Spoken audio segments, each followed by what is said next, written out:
ಹಾಸನದಲ್ಲೂ ಮಳೆಯ ಅವಾಂತರ ಮುಂದುವರೆದಿದೆ. ಮಳೆಯಿಂದ ವಾಹನ ಸವಾರರು ಪರದಾಡುವಂತಾಗಿದ್ದು ಜನರು ಹೈರಾಣಾಗಿದ್ದಾರೆ. ಸಕಲೇಶಪುರದ ಮಲೆನಾಡು ಭಾಗದಲ್ಲಿ ಬಿಟ್ಟು ಬಿಡದೆ ಮಳೆ ಸುರಿಯುತ್ತಿದೆ.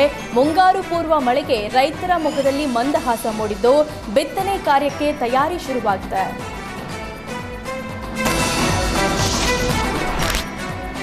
ಮಂಗಳೂರಿನಲ್ಲಿ ಮೊದಲ ಮಳೆ ಭಾರೀ ಅವಾಂತರ ಸೃಷ್ಟಿಸಿದೆ. ಮಂಗಳೂರಿನ ಕೋಡಿಯಾಲ್ ಗುತ್ತುವಿನಲ್ಲಿ ನಿರಂತರ ಮಳೆಗೆ ಅಪಾರ್ಟ್ಮೆಂಟ್ ಗೋಡೆ ಕುಸಿದಿದೆ. ಕೋಡಿಯಾಲ್ ಗುತ್ತುವಿನಲ್ಲಿರುವ ಸಿಲ್ವರ್ ಲೈನ್ ಅಪಾರ್ಟ್ಮೆಂಟ್ ತಡೆಗೋಡೆ ಕುಸಿದಿದೆ. ಇತ್ತ ಅಪಾರ್ಟ್ಮೆಂಟ್ ಬಳಿಯ ಕಾಲುವೆಗೆ ಕಟ್ಟಲಾದ ತಡೆಗೋಡೆಯು ಕುಸಿಯುವ ಆತಂಕ ಶುರುವಾಗಿದೆ. ರಾಯಚೂರು ಜಿಲ್ಲೆಯಾದ್ಯಂತ ನಿನ್ನೆ ರಾತ್ರಿ ಭಾರೀ ಮಳೆಯಾಗಿದೆ. ಹಳ್ಳಗಳು ತುಂಬಿ ಹರಿದಿವೆ. ತುಂಬಿ ಹರಿದಿದ್ದ ಹಳ್ಳ ದಾಟುವ ವೇಳೆ ಸಾರಿಗೆ ಬಸ್ ಹಳ್ಳದಲ್ಲಿ ಸಿಲುಕಿದೆ.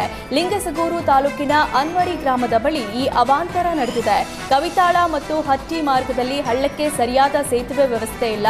ಹೀಗಾಗಿ ಹಳ್ಳ ದಾಟುವ ವೇಳೆ ಸಾರಿಗೆ ಬಸ್ ಸಿಲುಕಿ ಪ್ರಯಾಣಿಕರು ಪರದಾಡುವಂತಾಯಿತು.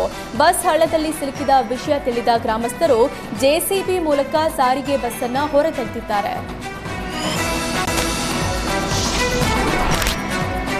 ಬಾಗಲಕೋಟೆಯಲ್ಲಿ ನಿರಂತರ ಮಳೆಗೆ ಬತ್ತಿ ಹೋಗಿದ್ದ ಜಲಪಾತಗಳಿಗೆ ಜೀವ ಕಳೆ ಬಂದಿದೆ. ಬಾಗಲಕೋಟೆಯ ಗುಳೇದ ಗುಡ್ಡದ ಹಾನಾಪುರ ಗ್ರಾಮದ ಬಳಿಯ ಮಿನಿ ಫಾಲ್ಸ್ ಹುಕ್ಕಿ ಹರಿತಿದೆ.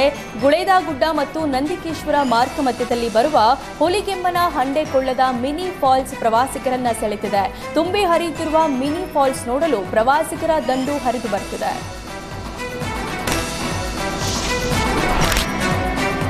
ಬಳ್ಳಾರಿ ಜಿಲ್ಲೆಯಾದ್ಯಂತ 2 ದಿನ ಸುರಿದ ಮಳೆಯಿಂದ ಅವಾಂತರ ಸೃಷ್ಟಿಸಿದೆ. ನಿರಂತರ ಮಳೆಯಿಂದ ಖರೀದಿ ಕೇಂದ್ರಕ್ಕೆ ನೀರು ನುಗ್ಗಿ ಸಂಗ್ರಹಿಸಿಟ್ಟಿದ್ದ ಜೋಳ ಹಾಳಾಗಿದೆ. ಸಿರಿಗುಪ್ಪದ ಜೋಳ ಖರೀದಿ ಕೇಂದ್ರಕ್ಕೆ ನೀರು ನುಗ್ಗಿದೆ. ಇದರಿಂದ ಖರೀದಿ ಕೇಂದ್ರದಲ್ಲಿ ಸಂಗ್ರಹಿಸಿಟ್ಟಿದ್ದ ಜೋಳ ನೀರು ಪಾಲಾಗಿದೆ. ಮಳೆ ನೀರಲ್ಲಿ ನೆನೆದು 100 ಕ್ವಿಂಟಲ್ ಜೋಳ ಮೊಳಕೆಯೊಡೆದು ಹಾಳಾಗಿದೆ.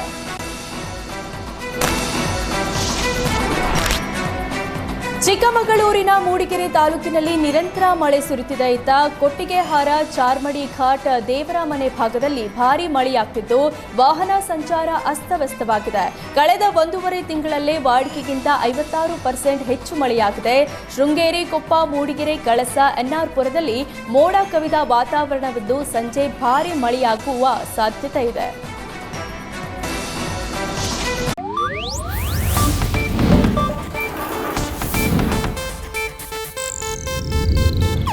ಇದು ಏಷ್ಯಾನೆಟ್ ನ್ಯೂಸ್ ನೆಟ್ವರ್ಕ್ ಪ್ರಸ್ತುತಿ.